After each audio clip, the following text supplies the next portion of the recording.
এই রাখাল রাহা আমার আল্লাহর বিরুদ্ধে কটূক্তি করেছে। সকল দরবারের মাসলকে সবাই এসে রাজপথে ঐক্যবদ্ধ হয়ে রাখাল রাখার বিরুদ্ধে দাঁড়াতে হবে। কথা বলেন ঠিক কিনা?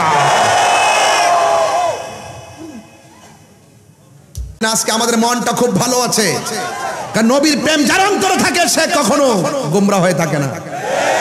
আমরা দুনিয়াতে মাস্তানি করবো, ইনশাআল্লাহ আখিরাতে করবো। নবীর প্রেমিকদের সম্মান দুনিয়াতেও আছে, আখিরাতেও আছে। আমার সুন্নি ভাইরা যে যেই পীরের মুরিদ হন না কেন, যে যেই সংগঠনের হন না কেন, থাকেন আপনার সংগঠন নিয়ে, থাকেন আপনার দরবার নিয়ে, কিন্তু কেউ যখন রাসূলুল্লাহর বিরুদ্ধে কথা বলবে, এই রাখাল রাহা আমার আল্লাহর বিরুদ্ধে কটূক্তি করেছে, সকল দরবারের মাসলকে সবাই এসে রাজপথে ঐক্যবদ্ধ হয়ে রাখাল রাখার বিরুদ্ধে দাঁড়াতে হবে। কথা বলেন ঠিক কিনা? আনোয়ারের মানুষ অনেক নবী বান্ধব মানুষ, আনোয়ারের মানুষ অলি বান্ধব মানুষ। আনোয়ারবাসী এত ধন্য, তাদের মধ্যে আল্লাহর ওলি মোহসেন আউলিয়া বাবা সিংহাসন সাজায় শুয়ে আছে। মারহাবা বলেন না কেন?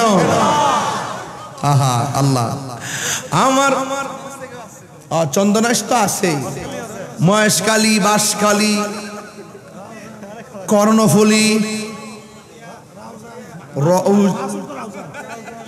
রৌজান, হাটহাজারি, কুতুবদিয়া,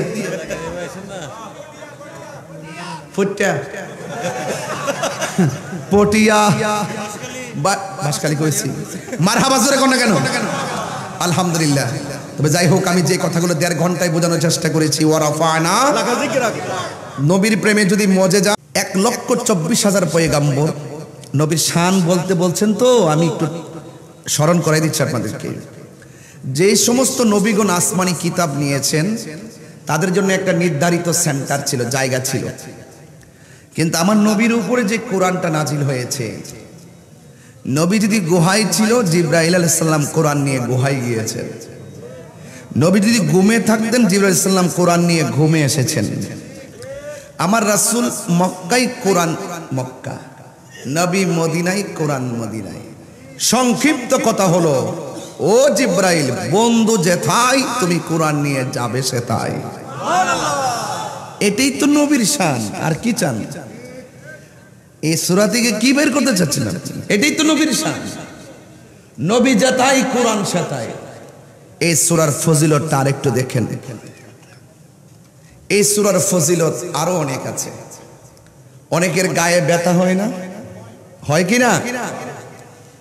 এই সূরাটা 41 বার পরে যদি আপনি তেলের মধ্যে ফুদেন আর এই তেলটা গায়ের মধ্যে মালিশ করেন, যত প্রকার ব্যথাই হোক আল্লাহ পাক এই সূরার বদলতে ব্যথা ভালো করে দিবে। সুবহানাল্লাহ। খুব দারুণ একটা সূরা দিচ্ছেন না আপনারা? এই সূরা শুধু তাফসীর না, এখানে একটা ফজিলত লুকায়িত আছে। মারহাবা বলেন। এই সূরাটা শানে নজুলটা বললে আরো ভালো লাগবে। এই সূরাটা নাজিল হয়েছে কোথায়? মক্কায়। আমার সাথে কথা বলতে হয়, একটু না বোঝালে বুঝবেন না, সুর দিলে তো আপনার হারিয়ে যাবে। মারহাবা বলেন। আর যে জায়গায় এসে বসেছি এটা তো সুরের মূর্ছনার জায়গা।